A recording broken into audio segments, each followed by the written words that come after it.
ശബരിമല സ്വർണ്ണക്കൊള്ളയിൽ താൻ ചെറിയ കണ്ണി മാത്രമാണെന്നും നേട്ടമുണ്ടാക്കിയതൊപ്പമുള്ളവരാണെന്നും ഉണ്ണികൃഷ്ണൻ പോറ്റി. ഗൂഢാലോചന നടന്നത് ബംഗളൂരുവിലാണെന്നും ഉണ്ണികൃഷ്ണൻ പോറ്റി പ്രത്യേക അന്വേഷണ സംഘത്തിന് മൊഴി നൽകി. ഉണ്ണികൃഷ്ണൻ പോറ്റിയുടെ തിരുവനന്തപുരത്തെ വീട്ടിൽ പ്രത്യേക അന്വേഷണ സംഘം പരിശോധന നടത്തി. ശബരിമല സ്വർണ്ണക്കൊള്ളയുടെ ഗൂഢാലോചന വെളിപ്പെടുത്തുന്നതാണ് ഒന്നാം പ്രതി ഉണ്ണികൃഷ്ണൻ പോറ്റിയുടെ മൊഴി. തട്ടിപ്പിന് പദ്ധതിയിട്ടത് 5 പേരാണ്. പോറ്റിയുടെ നിർദ്ദേശപ്രകാരം സ്മാർട്ട് ക്രിയേഷനിൽ നിന്ന് സ്വർണ്ണപ്പാളി ഏറ്റുവാങ്ങിയ കൽപേഷും ഗൂഢാലോചനയിൽ പങ്കാളിയായി.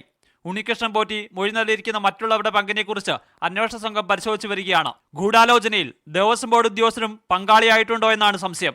സ്വർണ്ണക്കൊള്ളയിൽ തനിക്ക് കാര്യമായ സാമ്പത്തിക നേട്ടമുണ്ടാക്കാനായിട്ടില്ല എന്നാണ് പോറ്റി പറയുന്നത്. തനിക്കൊപ്പം നിന്ന മറ്റുള്ളവരാണ് കൂടുതൽ നേട്ടമുണ്ടാക്കിയതെന്നും പോറ്റി അന്വേഷണ സംഘത്തിന് മൊഴി നൽകിയിട്ടുണ്ട്. വൈകാതെ തന്നെ മുരാരി ബാബു അടക്കമുള്ള ദേവസ്വം ബോർഡ് ഉദ്യോഗസ്ഥരെയും ചോദ്യം ചെയ്യും.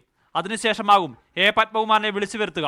ഉണ്ണികൃഷ്ണൻ പോറ്റിയെ തുടർച്ചയായ 2ാം ദിവസവും SP ശശിധരന്റെ നേതൃത്വത്തിൽ ചോദ്യം ചെയ്തു. പോറ്റിയിൽ നിന്ന് ലഭിച്ച വിവരത്തിന്റെ കൂടി അടിസ്ഥാനത്തിലാണ് ഇയാളുടെ പുളിമാത്തുള്ള കുടുംബ വീട്ടിൽ പരിശോധന നടത്തിയത്. ഉണ്ണികൃഷ്ണൻ പോറ്റിയെ ശബരിമല, ചെന്നൈ, ബംഗളൂരു, ഹൈദരാബാദ് എന്നിവിടങ്ങളിൽ എത്തിച്ച് അന്വേഷണ സംഘം തെളിവെടുപ്പ് നടത്തും. മീഡിയ 1 തിരുവനന്തപുരം.